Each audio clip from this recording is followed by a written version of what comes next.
देखिए दोस्तों, यहाँ पे हम एनर्जी कंजर्वेशन का जो लेक्चर है उसको कंटिन्यू करेंगे। इसके पहले के सभी लेक्चर्स को आप लोग देख लीजिए। हमने प्लेलिस्ट बना दिया है चैनल पे, आप लोग सभी लेक्चर्स को देखकर अपना नोट्स जो है उसको कंप्लीट कर लें, क्योंकि इस प्रकार से आपको इसमें पढ़ाया गया है। सब कुछ स्क्रीन पर उसमें लिखकर आपको समझाया गया है। उसके साथ ही आप लोग नोट्स उसको करके नोट डाउन अपना कंप्लीट कर लें। वो आपको ना बुक में मिलेगा, ना आपके गोल्ड मिलेगा, ना विद्या, ना सीरीज किसी में भी वैसा आपको मिलेगा नहीं। हमने बहुत सारे बुक्स को और गूगल से इधर उधर से पूरा उसको अच्छे प्रकार से कंबाइन करके आपकी तरह डिजाइनेटेड नोट की तरह उसको प्रोवाइड किया है। ठीक है, सो आप लोग वीडियो के माध्यम से उसको नोट डाउन करते हुए चलें। और आपको बता दें, कोई भी बुक्स हम आपको नहीं प्रोवाइड कर पाएंगे। चैनल पर स्ट्राइक की वजह से ये सब हुआ है, नहीं तो 3 साल से आपको हम फ्री में रेगुलर वीडियो के माध्यम से आपको नोट्स कहाँ मिलेगा, बुक्स कहाँ मिलेगा, ये सब आपको बताते थे। लेकिन इस बार ऐसा कुछ भी नहीं होने वाला है। आप लोग वीडियो के माध्यम से ही अच्छी प्रकार से अपना नोट्स कंप्लीट कर लें। तो एनर्जी कंजर्वेशन में यह आपका चैप्टर नंबर 2 स्टार्ट हमने किया था, उसका यह 3rd लेक्चर है। इस चैप्टर में आपके 1 या 2 लेक्चर्स और होंगे, उसके बाद यह चैप्टर आपका समाप्त हो जाएगा। छोटा चैप्टर है लेकिन आपके लिए इम्पॉर्टेंट चैप्टर है, क्योंकि ये चैप्टर जो है ये आपका चैप्टर नंबर 4 से भी रिलेटेड है। इन सभी को इसलिए यहाँ पे हमने कंबाइन किया है। ठीक है, चैप्टर 4 आपका एनर्जी टाइप में आएगा, जिसमें आपका इलेक्ट्रिकल एनर्जी का यूज किया जाएगा। सो आप लोग अच्छी प्रकार से नोट्स बनाते हुए चलिए। और यहाँ पे हम अपना लेक्चर स्टार्ट करते हैं। पिछले वीडियो में हमने आपको बताया था कि एनर्जी मैनेजमेंट के क्या क्या प्रोसेसेस होते हैं, क्या क्या प्रोसीजर होते हैं, क्या क्या स्ट्रेटजी होती है, एक अच्छा मैनेजर क्या होता है, इन सब के बारे में बता दिया था। अब आज हम बताएंगे ऊर्जा संरक्षण अधिनियम 2001, जो कि मेन मोस्ट इम्पॉर्टेंट है। यहाँ से स्टार्टिंग होती है आपके चैप्टर की। पीछे इसके सभी पार्ट के बारे में बताया था। तो देखिए, हमें किसी चीज़ की आवश्यकता क्यों पड़ने लगती है। आखिर मान लीजिए आपको पढ़ाई की आवश्यकता क्यों पड़ी। आपको पढ़ाई की आवश्यकता क्यों पड़ी, क्योंकि आप लोग अपने भविष्य में कुछ काम करना चाहते हैं, कुछ अच्छा करना चाहते हैं, आपको जॉब पाना है, इसलिए आप लोग स्टडी करते हैं। उसी प्रकार से ऊर्जा संरक्षण की भी आवश्यकता होने लगी। इसके लिए आपके केंद्र सरकार और राज्य सरकार ने एक अधिनियम पारित किया था। इसको नाम दिया था इन्होंने ऊर्जा संरक्षण अधिनियम 2001। इसके अंतर्गत होता क्या था, जो भी आपकी एनर्जी थी, जैसे कि आजकल क्या हो गया है, व्हीकल जितने भी हैं उनसे आपका जो धुआं निकलता है उससे आपका क्या हो रहा है, वायु प्रदूषण बहुत तेज़ी से फैल रहा है। ठीक है, तो उन सब के उत्सर्जन को कम करने के लिए और ऊर्जा को बचाने के लिए एक अधिनियम पारित किया गया, जिसको केंद्र सरकार राज्य सरकार ने नाम दिया था ऊर्जा संरक्षण अधिनियम 2001 अर्थात 2001। इसके अंतर्गत क्या आता है, इसकी विशेषताएं भी आपको बताया जाएगा। इसमें होता क्या है, यह अधिनियम केंद्र व राज्य सरकारों को ऊर्जा के कुशल उपयोग को अधिक सरल बनाने तथा लागू करने का अधिकार देता है। इस अधिनियम के अंतर्गत लोगों को पावर मिल गया था कि इसकी किस प्रकार से हम बचत करेंगे, किस प्रकार इसके माहौल को सरल बना के उसका अधिक से अधिक यूटिलाइज करेंगे। ऊर्जा बचत के माध्यम से पर्यावरण उत्सर्जन को कम करने तथा इसे दूर करने के लिए भारत सरकार ने ऊर्जा संरक्षण अधिनियम 2001 को लागू किया था।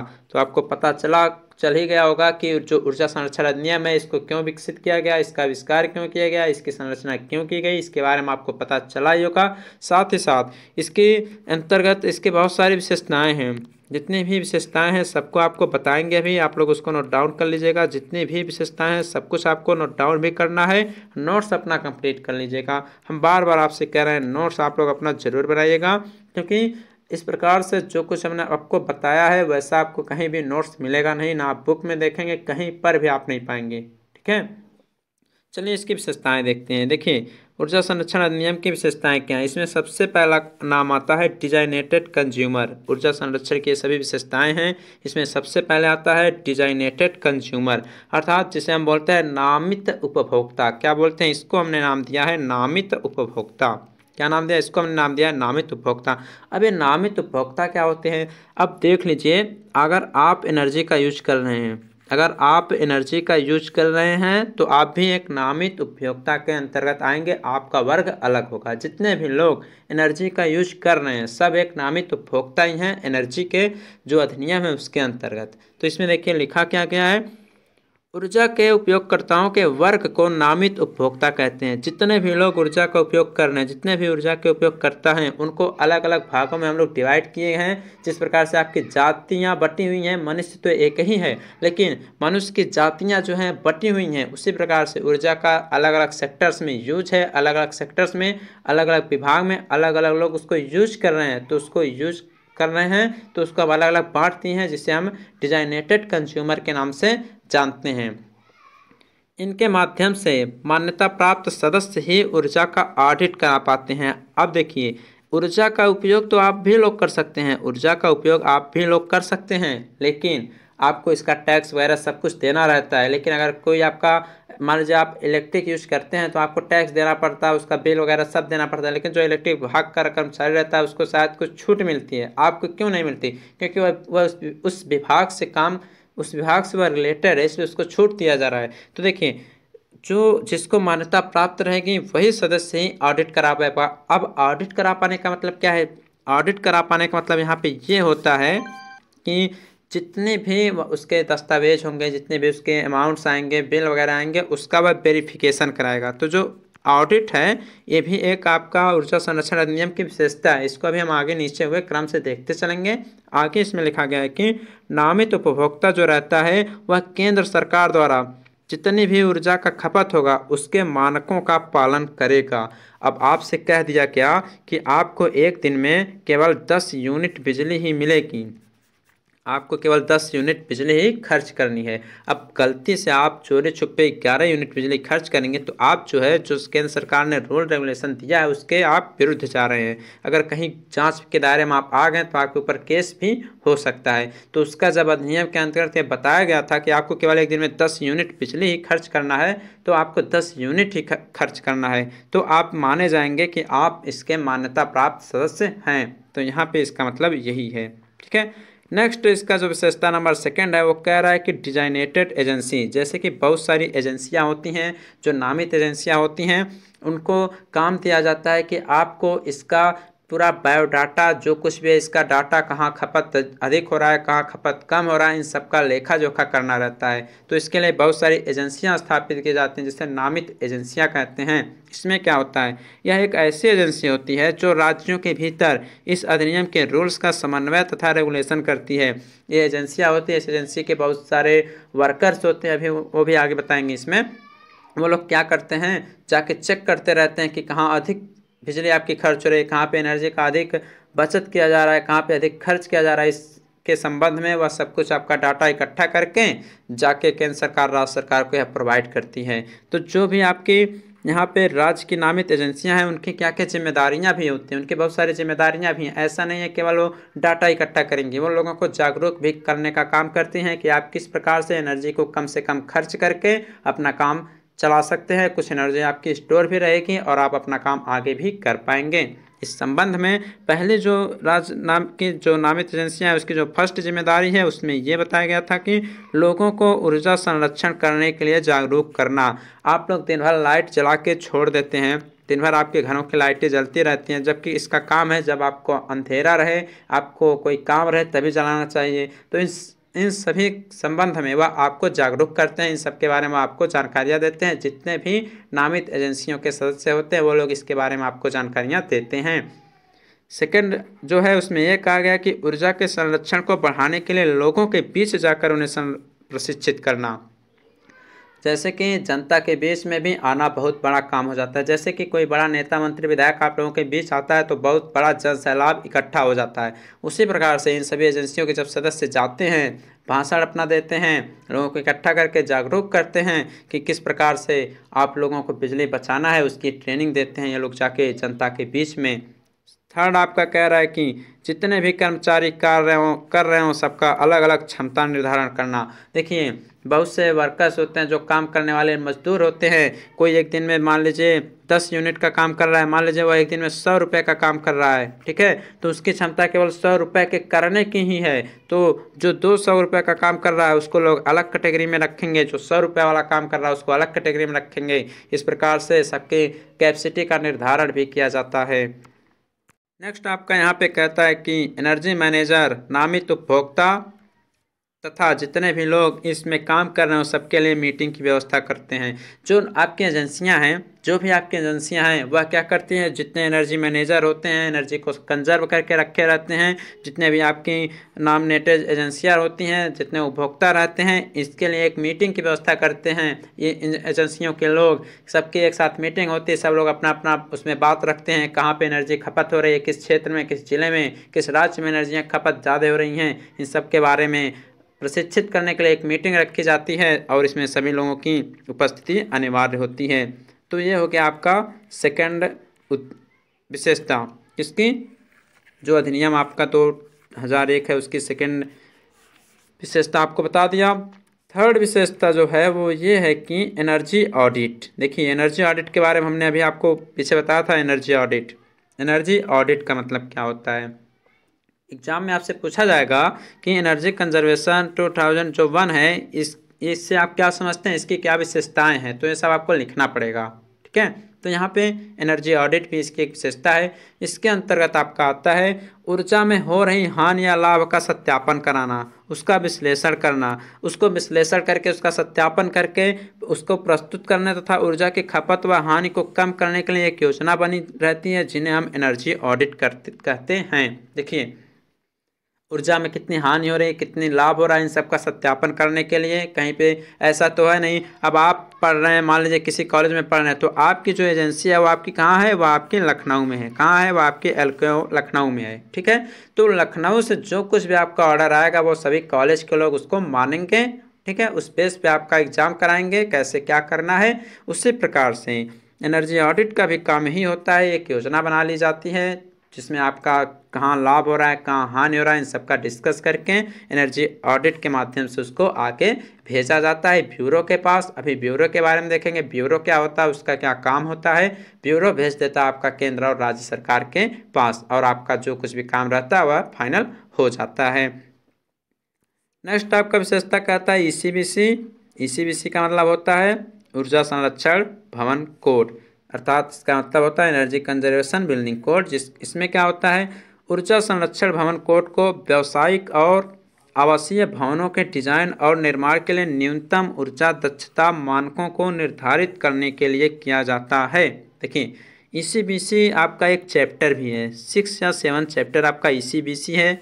ठीक है, उसमें आपको बताया जाएगा। इसके अंतर्गत ये होता है अगर आपका कोई भी भवन निर्माण हो रहा है उसके अंदर कितनी यूनिट बिजली खर्च की जा रही है, कितना नहीं खर्च किया जा रहा है, उसका एक एनर्जी एफिशिएंसी का स्टैंडर्ड आपका निर्धारित किया जाता है। उस बेस पे ही आपका वह जो बिल्डिंग है वह आपका तैयार किया जाता है। ठीक है, और आपको हमने एनर्जी एफिशिएंसी के बारे में भी पिछले वीडियो में बताया था, एनर्जी कंजर्वेशन के बारे में भी बता दिया था। आप लोग लेक्चर्स देख के नोट डाउन अपना कर लें, नोट्स भी जरूर बना लें। इसके अंतर्गत भवन आवरण जिसमें दीवारों, छतों व खिड़कियों के लिए थर्मल प्रभाव की आवश्यकता होती है। जो ईसीबीसी होता है इसमें आपका थर्मल प्रभाव की आवश्यकता होती है। थर्मल प्रभाव में आपका क्या क्या आ सकता है, हीट का ट्रांसफ़र, इसमें बहुत सारे प्रोसेस होते हैं, वो सभी प्रभाव आपको ईसीबीसी में देखने को मिलेंगे। ये भी विशेषता आपकी हो गई। जो नेक्स्ट आपका है वो कहता है इक्विपमेंट। अब ऐसा तो है नहीं कि कोई काम हो रहा है तो उसके लिए आपको किसी उपकरण की आवश्यकता नहीं पड़ेगी। तो ऊर्जा में हो रही लाभ हानि या ऊर्जा का संरक्षण ये सब करने के लिए जितनी भी ऊर्जा का खपत होता है, जितना भी ऊर्जा की आपूर्ति होती है, उन सब के लिए एक उपकरण रखा जाता है और उसी को हम उपकरण बोलते हैं। ठीक है, मतलब इसका अर्थ इक्विपमेंट का अर्थ होता है उपकरण, आप लोग जानते हैं। तो उपकरण कैसा होना चाहिए, तो जिस क्षेत्र में जो काम हो रहा है उसके अंतर्गत ही तो आपका उपकरण होना चाहिए। तो यहाँ पे एनर्जी को लेकर काम किया जा रहा है, तो यहाँ पे एनर्जी से संबंधित जितने भी उपकरण हैं उसकी खपत को ज्ञात करने के लिए, उसके हानि लाभ को ज्ञात करने के लिए जो इसमें सब कुछ यूज किया जाएगा उसको इस बेस पे हम इसका उपकरण कहेंगे। तो आई होप आपको समझ में आया होगा कि 2001 का जो अधिनियम था ऊर्जा संरक्षण का वो क्या होता है, साथ ही साथ उसकी क्या क्या विशेषताएं होती हैं। तो 5-6 विशेषताएं हैं, बहुत ज़्यादा इसमें नहीं हैं, इतना आप लोग तो पढ़ सकते हैं, नोट डाउन कर लीजिएगा। आपके पास अभी बहुत सारा टाइम बचा हुआ है और आप लोग तैयारी अपने सेमेस्टर की करते रहिए। आगे आता है power and bureau function.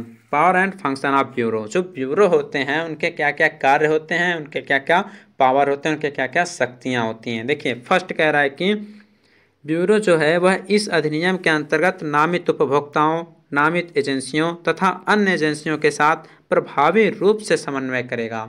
Bureau का काम क्या है? जो भी आपके नामित उपभोक्ता रहते हैं, जो भी डिजाइनेटेड कंज्यूमर रहते हैं, जो भी आपकी डिजाइनेटेड एजेंसियां रहती हैं, उसके साथ और भी बहुत सारी एजेंसियां हैं जो आपकी डिजाइनेटेड नहीं हैं लेकिन ऊर्जा का संरक्षण कर रही हैं। इन सब का कंट्रोल जो रहता है वह रहता है आपका किसके? ब्यूरो के पास। इन सब का कंट्रोल ब्यूरो के पास रहता है और इन सब का कंट्रोलिंग वही करता है, वही इन सब के कामों को देखता है कि ये लोग अपना काम किस प्रकार से कर रहे हैं, किस प्रकार से नहीं कर रहे हैं। ओके। सेकंड आपका इसमें है ऊर्जा और इसके संरक्षण के लिए कर्मचारियों को जागरूक करना। देखिए, जो ब्यूरो होता है इसका काम तो होता है लोगों को जागरूक करना, लेकिन ये जो है खुद नहीं करता। ये जो है यहाँ पे जो नामित उपभोक्ता होते हैं या जो नामित एजेंसियाँ होती हैं इसके सदस्यों से बात करता है और कहता है जनता के बीच जाइए, एनर्जी कंजर्वेशन के बारे में, ऊर्जा संरक्षण के बारे में लोगों को जानकारियाँ दीजिए कि किस प्रकार से हम अधिक से अधिक बिजली की बचत कर सकेंगे। तो इसका काम ये नहीं होता है लेकिन इसको इस कैटेगरी में हम बोल सकते हैं। तो ये हो क्या? सेकंड काम कि कर्मचारियों को हम जागरूक कर सकते हैं। थर्ड आपका इसमें कहता है कि ऊर्जा दक्षता के लिए नए नए संसाधनों का विकास करना। जो भी आपकी डिजाइनेटेड एजेंसियां हैं, जो भी आपके डिजाइनेटेड कंज्यूमर्स हैं, उन सब के लिए यह नए नए संसाधनों का विकास करता है जिससे आपका अधिक से अधिक ऊर्जा का संरक्षण हो सके, जिससे आपका अधिक से अधिक ऊर्जा का संरक्षण आपका हो सके। तो ये सब काम कौन करता है? ये सब काम करता है आपका ब्यूरो। फोर्थ आपका कहता है कि ऊर्जा संरक्षण के क्षेत्र में परामर्शकर्ताओं से सलाह लेना। अब आप ही हैं, आप अपने बड़े बुजुर्गों से सलाह लेते हैं कि हमें क्या करना चाहिए, क्या नहीं करना चाहिए। उसी प्रकार से ब्यूरो का भी काम होता है। बहुत सारे परामर्शकर्ता रखे जाते हैं, सलाहकार रखे जाते हैं, उनसे पूछा जाता है कि क्या ये काम करेंगे तो सही है। अब आपके मुख्यमंत्री जी कोई काम करने जाते हैं तो प्रधानमंत्री से एक बार सलाह जरूर लेते हैं कि ये काम कराने जा रहे हैं, ये काम सही रहेगा या नहीं, हमें मेट्रो का काम पास करना है, ये सही रहेगा कि नहीं। तो उसी प्रकार से इसमें भी सलाहकार रखे जाते हैं जिससे ब्यूरो सलाह लेकर ही काम आगे अपना बढ़ाता है। नेक्स्ट इसमें कह रहा है 5 नंबर कि दिए गए नियमों के अनुसार ऊर्जा लेखा परीक्षकों की सूची बनाना। हमने आपको बताया था बहुत सारे आपके ऊर्जा लेखक परीक्षक होते हैं जो आपके इंस्पेक्शन का काम करते हैं, उसका निरीक्षण करते रहते हैं और उन सब की सूची जो बनाई जाती है वो काम रहता है ब्यूरो का कि किसको कहाँ नियुक्त करना है, किसको किस क्षेत्र में भेजना है परीक्षण करने के लिए एनर्जी कंजर्वेशन के। तो ये भी काम होता है आपके ब्यूरो का। नेक्स्ट आपका 6 नंबर कह रहा है कि कॉलेजों, विश्वविद्यालयों और स्कूलों में ऊर्जा के संरक्षण के लिए पाठ्यक्रम चलाना। एक अलग से पाठ्यक्रम चलवाने का काम भी रहता है ब्यूरो का कि जिससे स्टूडेंट को, नवयुवक को जब जानकारी रहेगी तो वह काम आपका आगे बढ़ेगा और आपके एनर्जी कंजर्वेशन अधिक से अधिक हो सकेगी। 7वां नंबर आपसे कहता है कि ऊर्जा संरक्षण व उसके उपयोग के लिए संस्थानों को वित्तीय सहायता भी प्राप्त करना। जितनी भी आपकी एजेंसियां हैं जो भी आपके एनर्जी कंजर्वेशन कर रही हैं उन सबको ऐसा तो है नहीं पहले उनके पास पैसा रहेगा। अब आपका कोई टेंडर, अगर मान लीजिए आपका कोई टेंडर पास करता है, कोई ठेकेदार अगर आपका कोई टेंडर पास कर, मान लीजिए ठेकेदार को कोई टेंडर मिलता है तो ऐसा तो है नहीं कि वह अपने काम से कराएगा, अपने जेब से खर्च देगा, नहीं देगा। तो जो उसको टेंडर देता है वह उसको कुछ पैसा भी देता है कि इतना पैसा लगेगा, आप काम करा लीजिए, ठीक है। तो उसी प्रकार से इसमें भी ब्यूरो जो होता है वह जितने भी एनर्जी कंजर्वेशन की संस्थाएं हैं उनको वित्तीय सहायता अर्थात कुछ सैलरी के रूप में पैसा भी देता है कि आप जहाँ तक हो सके काम को बढ़ाते रहिए, अधिक से अधिक एनर्जी को कंजर्व कीजिए। तो दोस्तों आज की इस वीडियो में आपको हमने बता दिया टोटल कि एनर्जी कंजर्वेशन एक्ट क्या होता है, उसकी क्या क्या विशेषताएं होती हैं और जो ब्यूरो होता है उसका क्या क्या फंक्शन होता है, उसकी क्या क्या शक्तियां होती हैं। सो आप लोग अच्छे प्रकार से नोट्स बना लीजिए, अपने दोस्तों के पास वीडियो को शेयर जरूर करते रहें अधिक से अधिक।